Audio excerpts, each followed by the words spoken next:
नमस्कार, स्वागत, अभिनंदन आप सभी का। अनिल अग्रवाल फाउंडेशन के प्रोजेक्ट दिव्यांग की तरफ से आप सभी का हार्दिक अभिनंदन। बहुत बहुत नमस्कार। अजय सिंह जी ने बहुत अच्छे से बताया। बहुत ही अच्छा लग रहा है आप लोगों से मिलके। जिस हिसाब से टोक्यो में आप लोगों ने नाम रोशन किया, ये कोई साधारण बात नहीं है। ये आपके हिम्मत, आपकी मानसिक हिम्मत की से, आपके परिवार के सपोर्ट, आपके खुद की लगन की वजह से आपने ये सब उपलब्धियां प्राप्त की। सारी दुनिया ने आपको देखा, बहुत अच्छा लगता है। बहुत अच्छा लगता है। मेरे को ऐसा सौभाग्य प्राप्त हुआ कि आप लोगों से रूबरू में बात कर सकूं। और अभी हिंदुस्तान में इतना दम है आने वाले दिनों में, जिससे कि ओलंपिक में धीरे धीरे हम लोग आगे बढ़ते जा रहे हैं। आने वाले दिनों में ओलंपिक में अपना नाम होगा, क्योंकि हर क्षेत्र में हम आगे बढ़ रहे हैं। और हमारे प्रधानमंत्री जी इसमें सबसे ज्यादा प्रमुख भूमिका निभा रहे हैं। मैं देख रहा हूं कि हर हर जो खिलाड़ी है, हर लोग जो उसमें पार्ट लेने वाले हैं, उनको प्रोत्साहन देते हैं, उनको आगे बढ़ाते हैं। उनको कहीं न कहीं जो भी उनकी तकलीफ आराम में है, उनमें वो साझीदार बनते हैं। बहुत अच्छा लगता है। आपको एक बार और बहुत बहुत बधाई वेदांता से जुड़ने के लिए। वेदांता इसी में लगी है, किसी तरह भी हम आप लोग जैसे लोग हैं, उनको निखारा कैसे जाए, उनको आगे कैसे बढ़ाया जाए और वो देश का नाम करें। और हम आपके साथ हरदम जुड़े रहेंगे। ये बहुत अच्छा। नहीं आप देख रहा हूँ कि देवेंद्र जी झाझरिया जी हैं, जो कि सिल्वर मेडल जीत करके आए हैं। इतनी गर्व की बात है। भाला फेंकने में कमाल है। बहुत ही अच्छा लगता है कि कैसे कैसे आपने किया होगा। बहुत बहुत बधाई। सुंदर सिंह जी गुर्जर साहब, वो भी भाला फेंकने में शॉर्ट पुट ब्रॉन्ज मेडल जीत के लाए।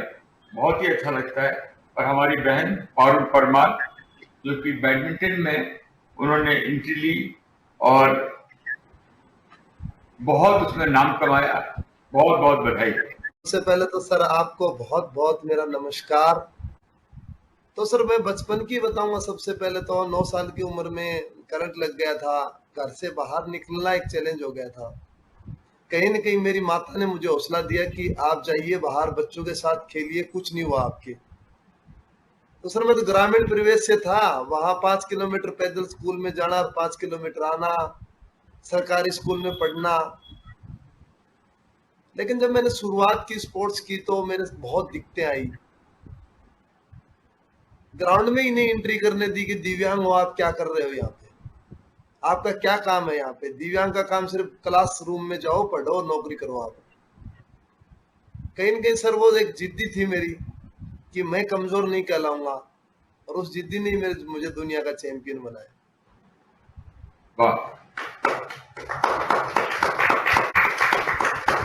मुझे सर खुशी इस बात की, जब 2004 के अंदर जब मैं गया था तो आपने हर जगह मेरा सुना होगा, गवर्नमेंट की, प्राइवेट सेक्टर की, मुझे कोई सपोर्ट नहीं थी। मुझे मेरे माँ के गहने थे वो बेच के जाना पड़ा, क्योंकि गवर्नमेंट की सपोर्ट ही नहीं थी उस टाइम पे। उस टाइम मेरे पिताजी ने कहा था यहाँ मेडल जीतेगा तो सब कुछ बदलेगा। तो सर सबसे पहले तो मैं आपको धन्यवाद देना चाहता हूँ कि मेरे पिताजी का वो सपना आपने पूरा किया है।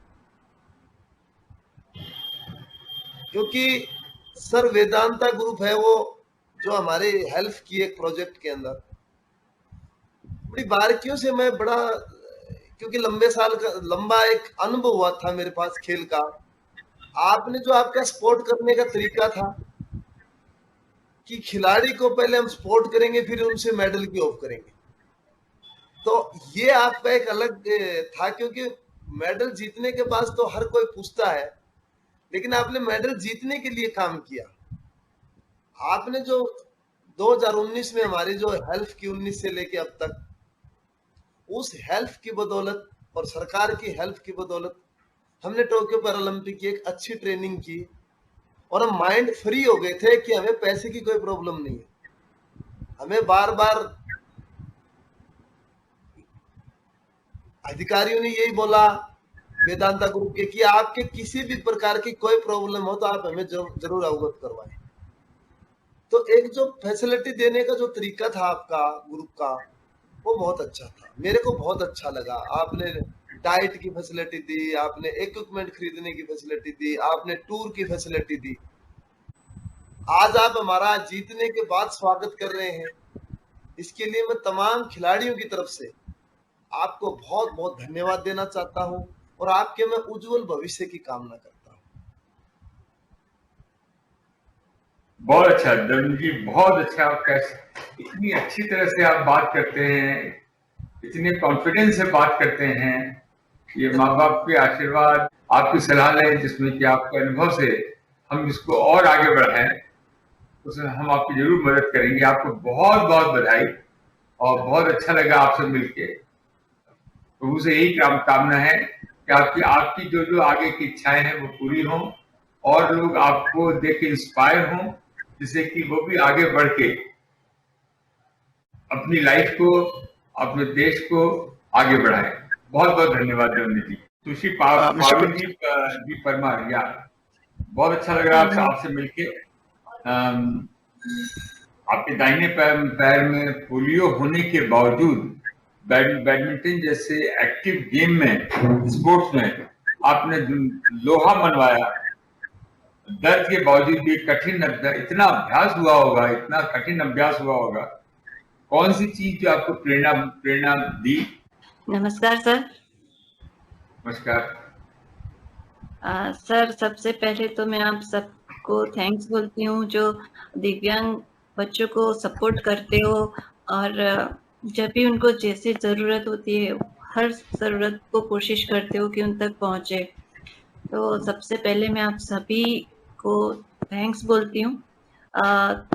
मेरा शुरुआत तो मेरे पिताजी बैडमिंटन प्लेयर थे और मैं 3 साल की थी, मुझे पोलियो हो गया था राइट लेग में। उसी लेग में फ्रैक्चर भी हो गया और उसके बाद डॉक्टर ने बोला कि एक्सरसाइज कराओ। तो मम्मी बोलती है इतनी छोटी सी बच्ची को बोलेंगे एक्सरसाइज तो कैसे उसको समझ आएगा, कैसे करेगी। और बेटर है कि आप, मेरे भाई बहन है वो भी बैडमिंटन खेलते थे, पापा के साथ जाते थे। तो उन्होंने फिर बोला कि आपके साथ लेके जाओ, वो वहां पर देखेगी, लोगों से मिलेगी और उसमें एक अच्छा भावना भी पैदा होगा और वो खेलेगी तो उसका हेल्थ अच्छा होगा। और मैं वीक भी थी, मैं बहुत वीक थी जब छोटी थी, तो दुबली पतली सी थी। खुराक मेरा अच्छा था लेकिन मैं बहुत कमजोर रहती थी, हर साल बीमार हो जाती थी। तो मम्मी को था कि मैं हेल्थी बनूं, मैं पढ़ाई में अच्छी बनूं, लेकिन पढ़ाई ना हो तो कोई हेल्थी रहे, वो अपने आप सब काम कर सके, किसी पे डिपेंड ना रहे। इस आशय से मेरी मम्मी ने मुझे पापा के साथ भेजा। मेरे पापा के साथ मेरा कंटिन्यू खेलना रहा और पहले तो मैं साइड पे खेलती थी, कोई मेरे साथ नहीं खेलता था।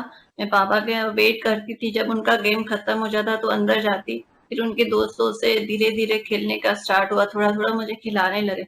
ऐसे करते करते मेरे स्ट्रोक्स अच्छे होने लगे। तो जो वहां पर हर साल एक समर कैंप लगता था स्टेट गवर्नमेंट की ओर से, तो वहां पर जो हमारे सेक्रेटरी थे जिमखाना के, उन्होंने मेरे पिताजी को बताया कि इसका स्ट्रोक्स अच्छा है, वो खेलती है, मन से खेलती है, तो उसको कैंप में लगा दो।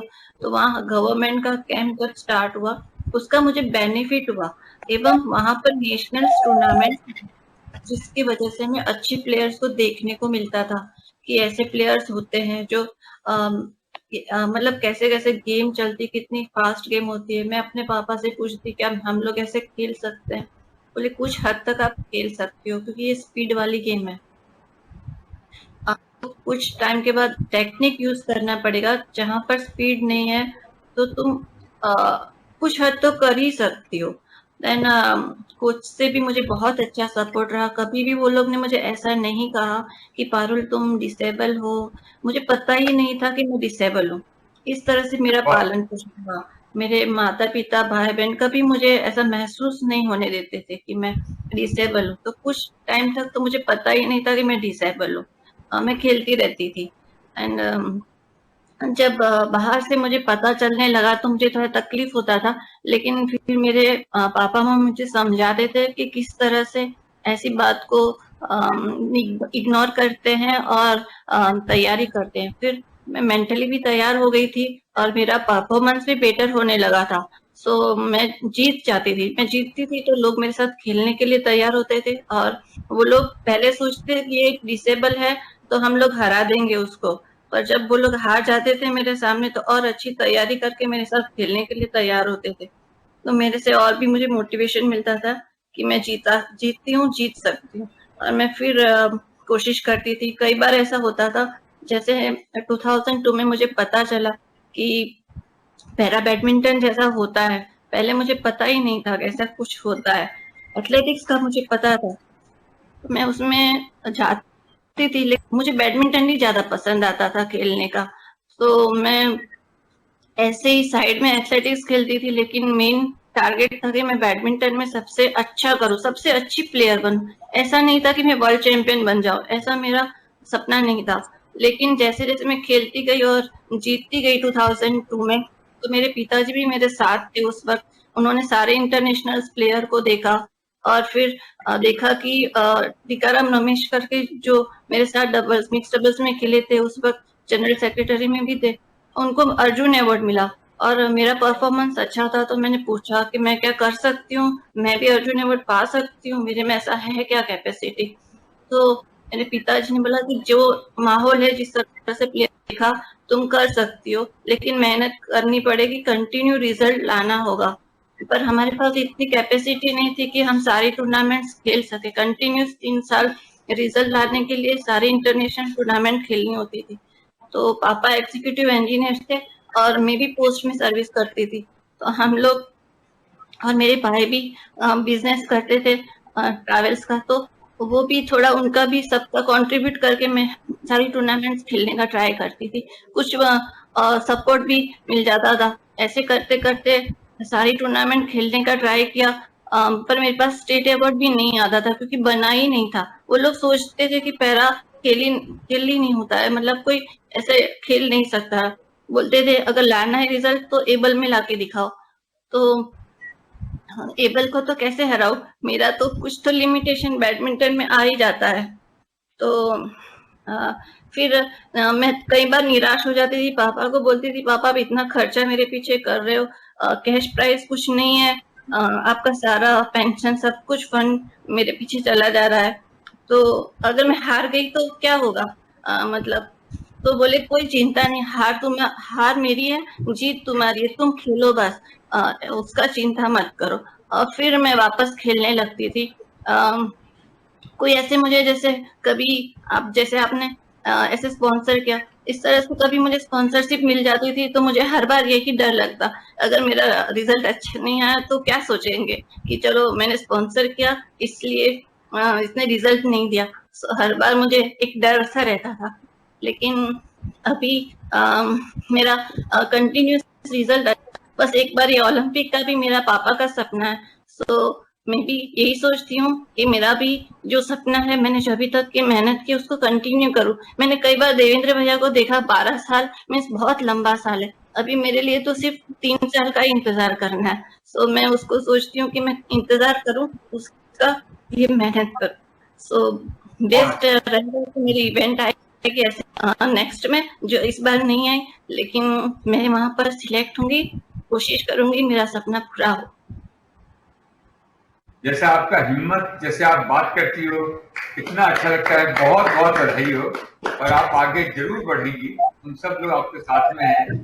ज्यादा समय तो है, सब समय नहीं है कि समय इतनी जल्दी निकल जाएगा और आपको फिर बहुत बढ़िया मौका मिलेगा और आप जीत करके ही आएंगी। बहुत बहुत धन्यवाद, बहुत अच्छा लगा बात करके।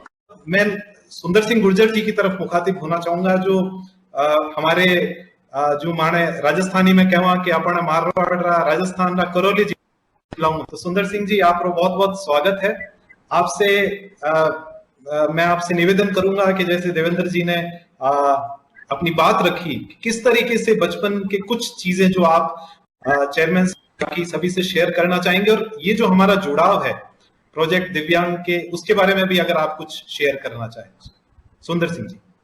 और सुंदर जी, आपके बारे में मैंने सुना कि आपने किस हालातों से आगे आए, और एक बार तो आपका मन में हुआ कि शायद मैं, हर आदमी क्या होता है पूरी दुनिया में, एक बार ऐसी मनोस्थिति पैदा हो जाती है कि आदमी बोलता है कि मैं खुदकुशी कर लूं, मैं अब लाइफ में कुछ रहा नहीं।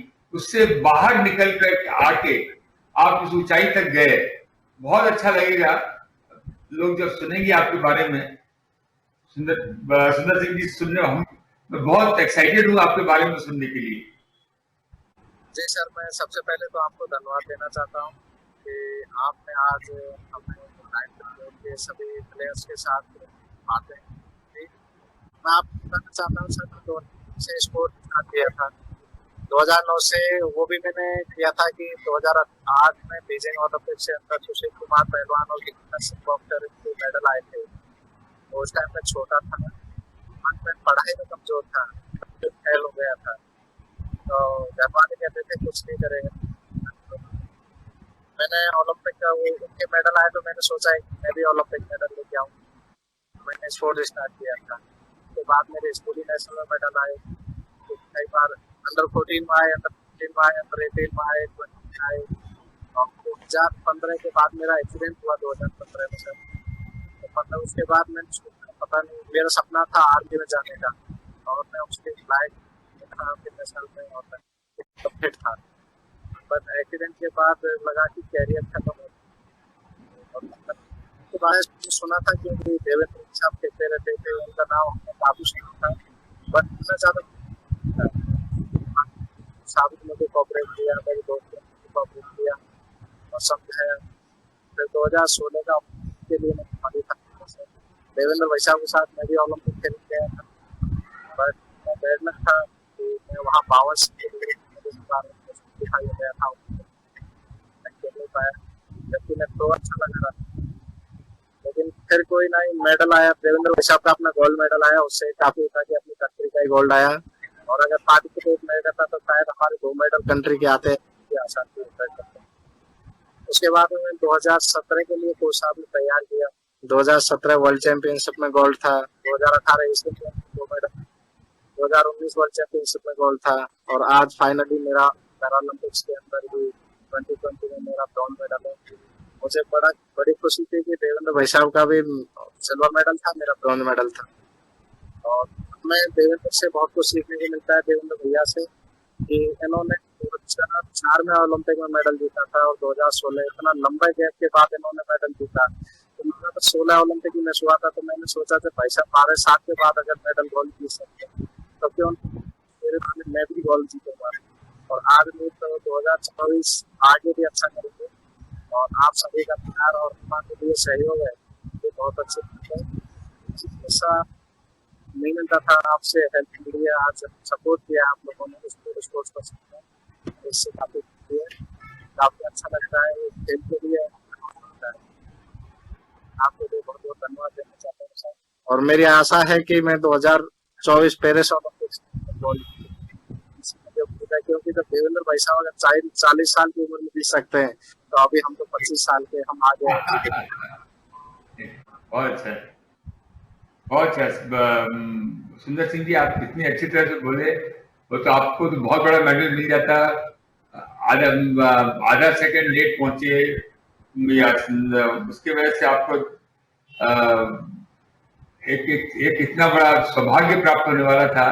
2024 में आपके सपने पूरे होंगे, आप बहुत आगे बढ़ेंगे, यही हमारी शुभकामनाएं हैं। बहुत गर्व महसूस होता है, आप जैसे लोग इस तरह का काम करते हैं, जो कि असंभव काम है, ईश्वर की कृपा रहती है तभी ऐसा कुछ होता है। हम लोग सब आपके साथ हैं, आप आगे 2024 की पूरी तैयारी करें, और तैयारी में हम लोग आपके साथ जुड़े रहेंगे। बहुत अच्छा लगा, बहुत बहुत धन्यवाद, बहुत बहुत धन्यवाद। Thank you sir.